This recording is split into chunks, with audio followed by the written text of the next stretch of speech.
আসসালামু আলাইকুম। সম্প্রতি সাকিব আল হাসানের একটি পোস্ট নিয়ে সোশ্যাল মিডিয়ায় তুমুল আলোচনা হচ্ছে। ৭৮ বছরের একজন রাজনৈতিক আপাকে, যিনি সাবেক প্রধানমন্ত্রী, তাকে আমাদের ৩৮ বছরের সাকিব ভাই জন্মদিনের শুভেচ্ছা জানিয়েছে।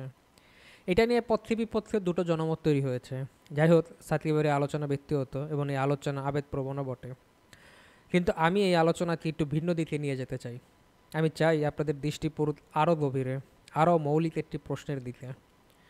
আমার মূল বক্তব্য খুবই স্পষ্ট।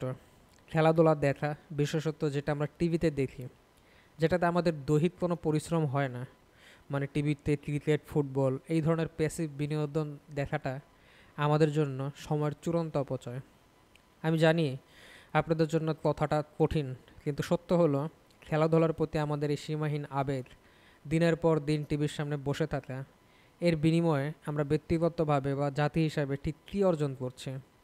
আমার এই প্রশ্ন আপনাদের সবার কাছে। আসুন প্রথম হিসাবটা ব্যক্তিগতভাবে করি। আপনার জীবনে সবচেয়ে মূল্যবান সম্পদ কী? আপনার জীবনে আপনার সবচেয়ে মূল্যবান সম্পদটা হচ্ছে আপনার সময়। আর আমরা সেই সময়টা কী করে পার করছি? ঘন্টার পর ঘন্টা টিভির সামনে বসে, মাঠে বা গ্যালারিতে বসে অন্যের খেলা দিচ্ছি। এতে আসলে আমরা কী অর্জন করছি? এই প্রশ্নটা কি আপনি নিজেকে কখনোই করেছেন? এই টিভিতে খেলা দেখলে আমাদের অনেক কিছুর ক্ষতি হয়। প্রথমত, সময়ের অপচয়। একটা ক্রিকেট ম্যাচের পেছনে যদি আমরা গড়ে ৮ ঘন্টা সময় খরচ করি, তবে প্রতি মাসে কয়টা কাজের দিন আমরা হারিয়ে ফেলব? এই সময় আপনি হয়তো একটু নতুন দক্ষতা শিখতে পারতেন, নিজের ব্যবসার জন্য নতুন পরিকল্পনা করতে পারতেন, কিংবা পরিবারের সঙ্গে আরও গুণগত সময় কাটাতে পারতেন। দ্বিতীয়ত, কাজের ক্ষতি, স্বাস্থ্যের ঝুঁকি। বসে বসে খেলা দেখা মানে কাজের প্রতি মনোযোগ হারানো, অলসতা বাড়ানো।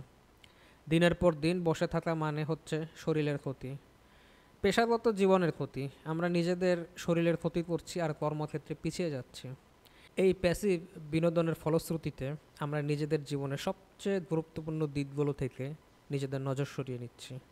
তৃতীয়ত, অর্থনৈতিক বিভ্রম। আমরাই তাদের টাকা দিই। আসুন পপুলারিটির উৎসটা বুঝি। আমরা মনে করি খেলোয়াড়রা তাদের অসাধারণ প্রতিভার জোরে অত্যন্ত ধনী। এটা আসলে অর্ধসত্য।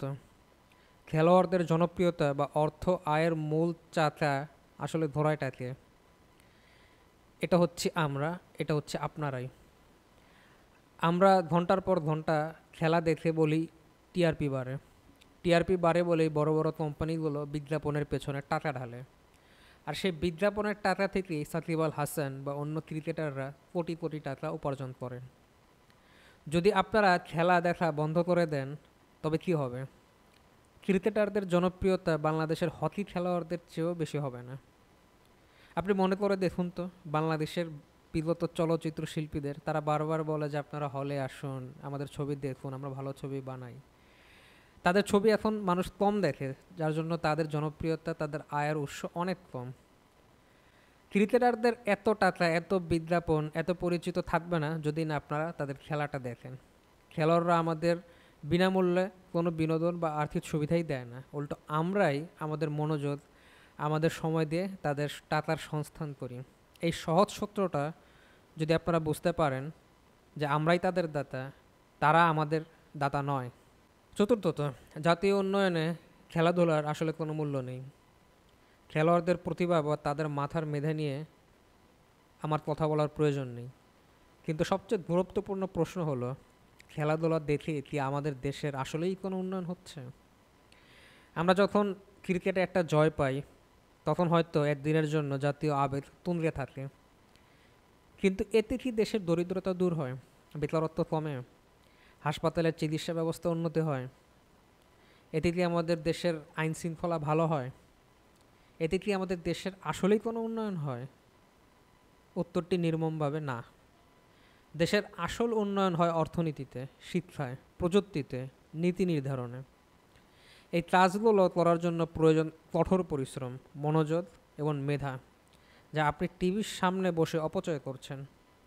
খেলাধুলা একটা ইন্ডাস্ট্রি, এর কাজ বিনোদন দেওয়া, কিন্তু এই বিনোদনকে যদি আমরা আমাদের জীবনের লক্ষ্য বানিয়ে ফেলি, তবে জাতি হিসেবে আমরা আমাদের আসল লক্ষ্য থেকে দূরে সরে যাব।